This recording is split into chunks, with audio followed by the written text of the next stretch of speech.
Violet the pilot. Her inventions will take her sky high.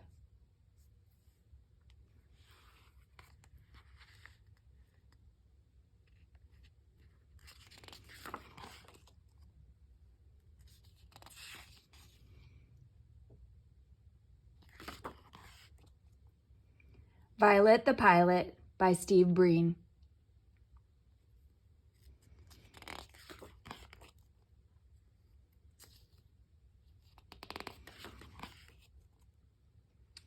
Everyone in town knew that Violet Van Winkle was a little different. For starters, she and her parents lived in an odd-looking house next to the junkyard her father managed. And while other girls were playing with dolls and tea sets, Violet played with monkey wrenches and needle nose pliers.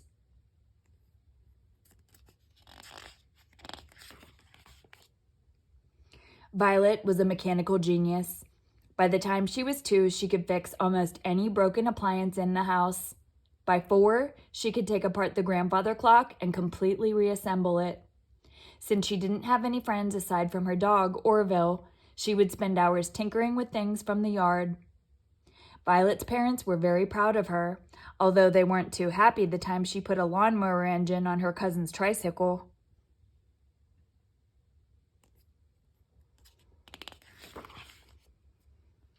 The older she got, the more interesting Violet's creations became. Around the time she turned 8, she was building elaborate machines from scratch, and not just any old machines.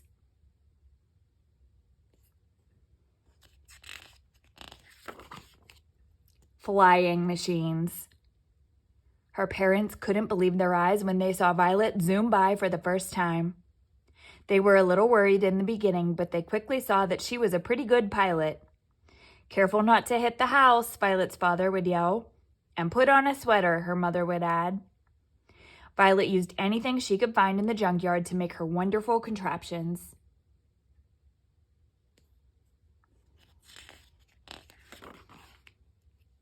There was the tub bubbler, and the bicycopter, the rocket can,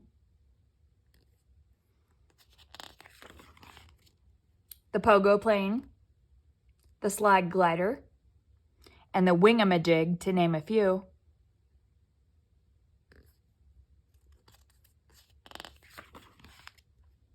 Violet's engineering was pretty sound.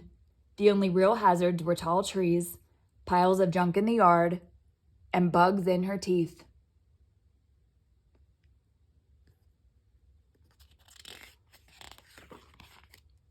Kids at school would see Violet eating lunch alone and make fun of her strange books and greasy coveralls. Claude and Clyde Mulrooney were especially obnoxious.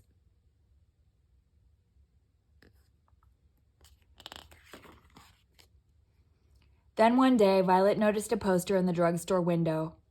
"Air Show, October 20th, it read. That's only 2 weeks away, Violet thought. Can kids fly in the show? Is homemade aircraft allowed?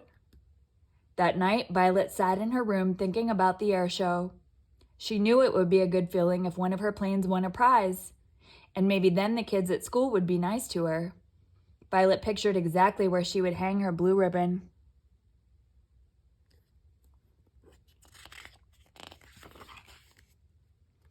She and Orville spent the next few days combing the junkyard for just the right materials. When they had collected a giant pile of stuff, the building began. One day, the Mulrooney twins happened to pass by. "Look, it's that girl from school," one of them said. "What are you doing, weirdo?" "I'm building an airplane," she told them. The twins exploded in laughter, then mumbled something mean as they walked away. Orville barked at the boys, but Violet just went back to her project. "Take it easy, buddy," she said. "We're too busy to worry about them."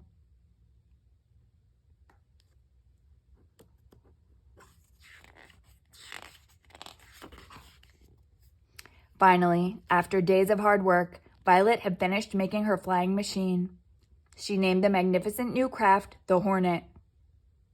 "Wait till the people in the grandstand see me flying this," Violet said to Orville.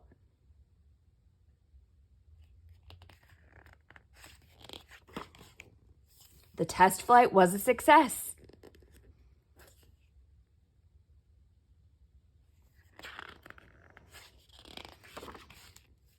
On the day of the big air show, Violet took off, bursting with excitement.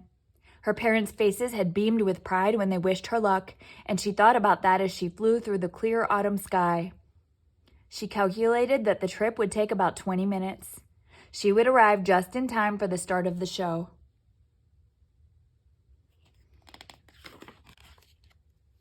Suddenly, something caught Violet's eye. In the river below, a group of people were waving frantically. Violet lowered her altitude to get a better look. A troop of Boy Scouts had run into trouble while canoeing. Violet knew she had to help, fast.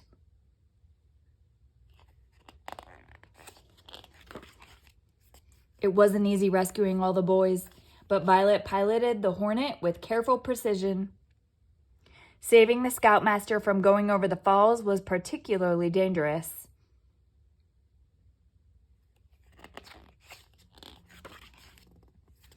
Violet dropped the grateful Scouts off at the hospital. Then she checked her watch. 3:30, she said to Orville sadly. We've missed the air show. She turned her plane toward home and sighed. It was a miserable feeling. That evening, Violet had no appetite for dinner. She just went upstairs and sat on her bed. All of a sudden, she heard lots of noise outside the house. She and Orville went to the window and discovered that a crowd of people had gathered. Somebody spotted her. There's Violet, the boy shouted jubilantly. There's our hero.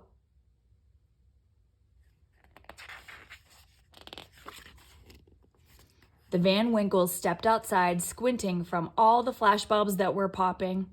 The press, the mayor, the fire, and police chiefs, even kids and teachers from school had all learned of the rescue that day and had come to praise her. Young lady, please accept this Medal of Valor as a token of our gratitude and esteem, said the mayor. And he gave Orville a new collar with a license that read K9 Hero.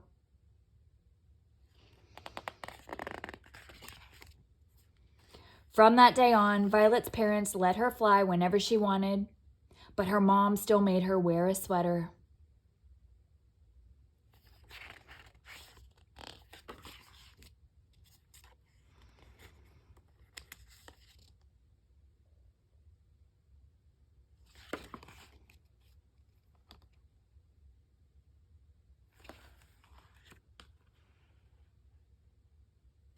The end.